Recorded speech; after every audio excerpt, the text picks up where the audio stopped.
Money management যেটা নিয়ে আমরা এত কথা বলছি, অনেক দিন থেকে আমি আমার ভিডিওতে এটা নিয়ে বিস্তারিত কথা বলেছি।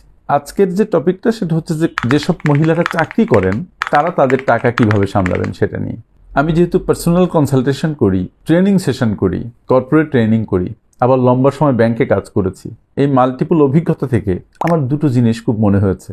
আপনারা কেউ পার্সোনিফাই করবেন না জিনিসটা, কেউ ব্যক্তিগতভাবে নেবেন না। ব্যাপার হচ্ছে এটা পুরো আমার ব্যক্তিগত অবজারভেশন, আপনাদের অবজারভেশন ডিফারেন্ট হতে পারে। আমি দেখেছি যে যেসব ভদ্রমহিলারা উচ্চশিক্ষিত এবং স্বামীরা উচ্চশিক্ষিত এবং এই উচ্চশিক্ষিত ভদ্রমহিলারা যারা চাকরি করছেন তাদের আর্থিক ম্যানেজমেন্ট একরকম, আর যেসব ভদ্রমহিলারা অল্প শিক্ষিত বা কখনো কখনো অশিক্ষিত কিন্তু তারা চাকরি করছেন, বিভিন্ন ফ্যাক্টরিতে কাজ করছেন, তাদের স্বামীরাও হয়তো অত শিক্ষিত নয়, তাদের মানি ম্যানেজমেন্টের ইস্যুটা, সিচুয়েশনটা ডিফারেন্ট। হয়তো মানি ম্যানেজমেন্টের যে দক্ষতা এটা ভিন্ন কথা, এটা আমাদের অধিকাংশ মানুষেরই নেই, কিন্তু সিচুয়েশনটা দুই জায়গায় খুব ব্যতিক্রম। কিরকম?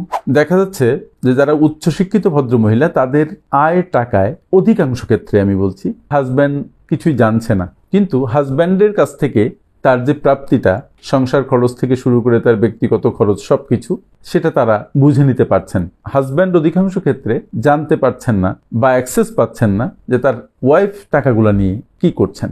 আর অল্প শিক্ষিত, অর্ধশিক্ষিত বা অশিক্ষিত ভদ্রমহিলা যারা আছেন, যারা চাকরি করছেন, তাদের ক্ষেত্রে হচ্ছে তাদের টাকাটা পুরাটাই তাদের হাজব্যান্ডের হাতে উঠিয়ে দিতে হচ্ছে এবং হাজব্যান্ড তার ইচ্ছে মতো খরচ করছেন। এই যে দুটো চিত্র, এই চিত্র কিন্তু আমাদের অনেক কিছু মনে করিয়ে দেয়। আবার ব্যাংকে কাজ করার সময় দেখেছি যে কোনো ভদ্রমহিলা তার নমিনি হিসাবে তার হাজব্যান্ডের নাম দিচ্ছে না, আমি অন্তত পাইনি। কিন্তু আবার হাজব্যান্ড যারা উচ্চশিক্ষিত তারা যখন কোনো নমিনি হিসেবে কাউকে নির্বাচন করছেন, তারা প্রথমেই নির্বাচন করছেন ওয়াইফকে। এটাও একটা চিত্র আমাদের সমাজের। আর নিম্নবিত্তের ক্ষেত্রে সেখানে হাজব্যান্ডরা সবসময় যে ওয়াইফকে নমিনি করছে ব্যাপারটা এরকম না, কিন্তু ওয়াইফরা সেখানে একই অবস্থা অবশ্য, যে হাজব্যান্ডকে নমিনি না করে তার ভাইকে, তার বাবাকে, মাকে, বোনকে নমিনি করছে।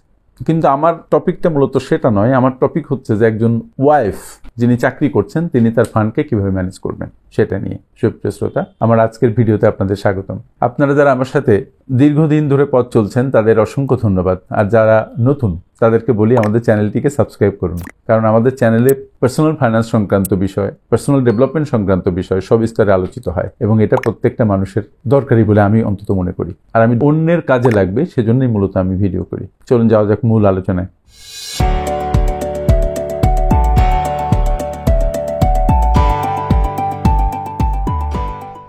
আসলে এক একটা ফ্যামিলির কাঠামো এক এক রকম। এই কাঠামোর উপরে বেস করে আপনার আর্থিক প্ল্যানটা করা দরকার। হাজব্যান্ড যখন আর্থিক প্ল্যান করে তখন সিচুয়েশন একরকম, যখন ওয়াইফ কোনো আর্থিক প্ল্যান করে তখন সিচুয়েশন একরকম। মূলত সবচাইতে ভালো হচ্ছে যদি সম্ভব হয় হাজব্যান্ড ওয়াইফ দুইজন মিলে আর্থিক প্ল্যানটা করা। যে পরিবারে এই আন্ডারস্ট্যান্ডিংটা আছে তাদের পরিবার সুন্দরভাবে সামনের দিকে এগিয়ে যায়, তাদের পরিবারে একটা ভালোবাসা বজায় থাকে, তাদের পরিবারে সন্তানদের বিকাশ সুন্দর হয় এবং সন্তানরাও সুন্দরভাবে সামনে এগিয়ে যায়। গত কয়েকদিন আগে সেই আশুলিয়া থেকে এক ভদ্রমহিলা আমার কাছে এসেছিলেন কনসালটেশনের জন্য। উনি কিন্তু নিম্নবিত্তের মানুষ, 30-35 হাজার টাকা বেতন পান।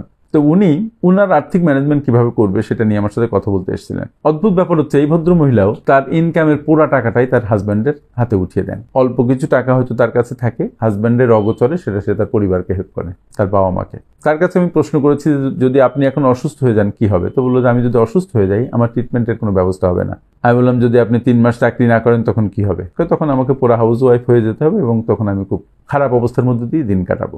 এটা কিন্তু একটা সিচুয়েশন। তখন তার যে মানি ম্যানেজমেন্টের স্টাইলটা আমি বলে দিয়েছি সেটা আপনাদের সাথে শেয়ার করি।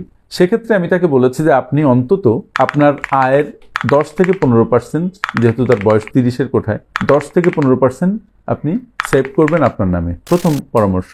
দ্বিতীয় পরামর্শ ছিল যদি আপনার অফিসে কোনো আপনি বোনাস পান বা এমন কোনো ইনকাম আপনার আসে বৈধভাবে, যে ইনকামটা আপনার বাসায় না জানালেও চলে, তাহলে সে টাকাটাও আপনি সেভ করবেন। মূল বেতনের 10-15%-এর পরে যে টাকাটা থাকে সেই টাকার মধ্যে আপনি আপনার খরচের প্ল্যান করবেন এবং বাচ্চা কাচ্চার এডুকেশনের ক্ষেত্রে স্বামীর সাথে শেয়ার করবেন। বাসা ভাড়া এবং খাবারের খরচ মূলত তার স্বামীর দেওয়ার কথা, কারণ স্বামী দায়িত্বপ্রাপ্ত ভরণ পোষণের জন্য, কিন্তু সেখানে দিচ্ছে না, বরং মেয়েটিকেই পুরা খরচ দিতে বাধ্য করছে। আমি তাকে বলেছি যে হাজব্যান্ডের সাথে বসে এটা নিয়ে একটু শক্তভাবে ডিসকাশন করতে, যেন সেখানে সে শেয়ার করে। তার প্রশ্ন যে শেয়ার না করে সে বরং তাকে ডিভোর্স করে দিবে। আমি বললাম যে সেটা তো বেশ পরের ব্যাপার, কিন্তু তার আগে আপনি এটা নিয়ে কথা বলেন। কারণ যখন কোনো মানুষ সর্বংসহা হয়ে যায়, সবকিছু সহ্য করতে থাকে, তখন তার উপরে অনেক প্রেশার চলে আসে। তাই যেসব ভদ্র মহিলারা অল্প ইনকাম করছেন, অল্প শিক্ষিত এবং হাজব্যান্ড তাদেরকে সেভাবে ফেভার করছে না, তাদের মূলত আমার পরামর্শ হচ্ছে যে আপনারা আপনাদের আয়ের একটা অংশ অবশ্যই সেভ করবেন, প্রয়োজনে আপনার হাজব্যান্ড যেন না জানে। অনেক ফ্যামিলিতে আছে যে হাজব্যান্ড যদি গোল্ড থাকে, ওয়াইফের গোল্ড চুরি করে নিয়ে বিক্রি করে দেয়। সেক্ষেত্রগুলোতে কেয়ারফুল, কারণ হচ্ছে এইসব ক্ষেত্রগুলোতে যারা আপনারা চাকরি করছেন, অধিকাংশ ক্ষেত্রে টাকার ডিপেন্ডেন্সি একটা বড় কারণ সম্পর্কটা টিকে থাকার ক্ষেত্রে। সেটা থাক, কিন্তু প্রশ্নটা হচ্ছে যে আপনার যদি নিজস্ব কিছু না থাকে, তাহলে একসময় আপনি বড় ট্রাবলে পড়বেন। এই জন্য একটা বড় অংশ আয়ের আপনি সেভ করার চেষ্টা করবেন, এবং সেটা আপনার নামে। তারপরে হঠাৎ যদি আপনার হাজব্যান্ডের খুব বড় দরকার হয়ে যায়, যখন আপনার কাছে টাকা থাকবে তখন তার দরকার এমনিই চলে আসবে। সেক্ষেত্রে আপনি কেয়ারফুল হবেন যে সেই টাকাটা যেন আপনি কোথাও থেকে লোন করে তাকে না দেন। আপনার আয়ের যে সীমাবদ্ধতা আছে সেটা তাকে বোঝাতে হবে, এবং সেখান থেকে আপনার ফ্যামিলিতে কন্ট্রিবিউট করতে হবে। একটা সংসার মূলত সুন্দর সম্পর্কের মধ্য দিয়ে সামনে যাওয়ার বিষয়, কিন্তু এখানে কিছু ন্যাস্টি ব্যাপার চলে আসে, এখানে কিছু মিসম্যানেজমেন্টের ব্যাপার চলে আসে, খারাপ ব্যাপার চলে আসে। ইনকাম যারা করে তাদের উপরে একটা খরচ চলে আসে, বিভিন্ন কারণে তারা নির্যাতিতও হয়। সুতরাং আপনি আপনার টাকার সুরক্ষা করবেন, আপনার আয়ের সুরক্ষা করবেন, আপনার সঞ্চয়ের সুরক্ষা করবেন।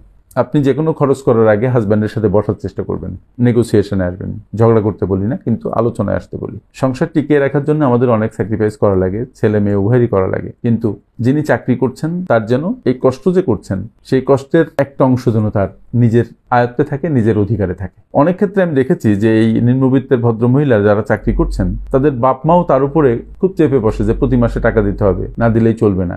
এই ক্ষেত্রে বাবা মা তাদেরকেও লজিক্যাল আচরণ করতে হবে। তবে প্রথমত আপনাকে আপনার টাকার ব্যাপারে কেয়ারফুল হতে হবে, যেন আপনি আপনার টাকার একটা অংশ সেভ করেন, আপনার 6 মাসের এমার্জেন্সি ফান্ড আপনি গঠন করেন, এবং আপনার টাকার একটা ইনভেস্টমেন্ট যেন আপনি করেন। অন্তত ইনভেস্টমেন্ট 1 লাখ টাকা হলো একটা সঞ্চয়পত্র কিনেন, 50,000 টাকা হলো একটা এফডিআর করেন, একটা সঞ্চয়পত্র কিনেন, একটা দুটো ডিপিএস করেন। কিন্তু মনে রাখতে হবে, কোনো একটা ডিপোজিট প্রোগ্রামের মধ্যে যদি আপনি ঢোকেন, তাহলে এই টাকাটা যেন মাঝপথে এসে আপনি নষ্ট করে ফেলবেন না, ওটা ভাঙিয়ে ওটা খরচ করে ফেলবেন না। অনেক প্রয়োজনে খরচ করার প্রশ্ন আসবে, কিন্তু আপনি কেয়ারফুল থাকবেন। এমার্জেন্সি ফান্ড থাকলে এই খরচটা আর হবে না। আর যারা শিক্ষিত ভদ্রমহিলা আছেন, যারা হাজব্যান্ড থেকে টাকা নিতে পারছেন নিজের খরচের জন্য, আমি মনে করি যে পরিবারের প্রতি আপনাদেরও অনেক দায়িত্ব, কিন্তু আপনার টাকারও ম্যানেজমেন্টের এরকম একটা বিষয় আছে যে আপনি আপনার 15 to 20% বা মোর দ্যান দ্যাট, যেহেতু আপনার একটা বড় টাকা আপনার হাজব্যান্ড সাপ্লাই দিচ্ছে, এই টাকাটা আপনি আপনার নামে সঞ্চয় করুন। পরিবারের প্রতি আপনার দায়িত্ব আছে, নিজের পরিবার, বাবা মা, তাদেরও একটা লিমিটেড অ্যামাউন্ট আপনি ব্যবস্থা করুন। খুব ভালো হয় যদি আপনারা হাজব্যান্ড ওয়াইফ দুজন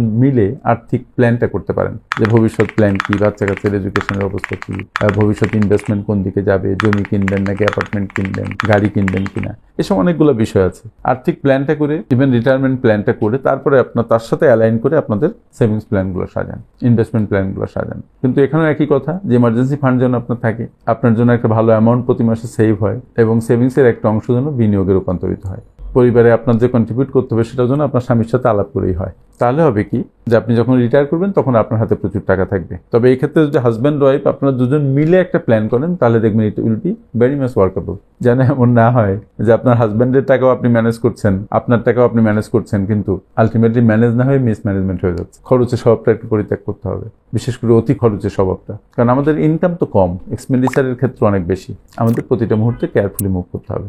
আর যদি কোনো প্রশ্ন থাকে কারোর, স্পেসিফিক কোনো প্রশ্ন, কমেন্টে জানাবেন, আমি সেটার উত্তর করে দিব।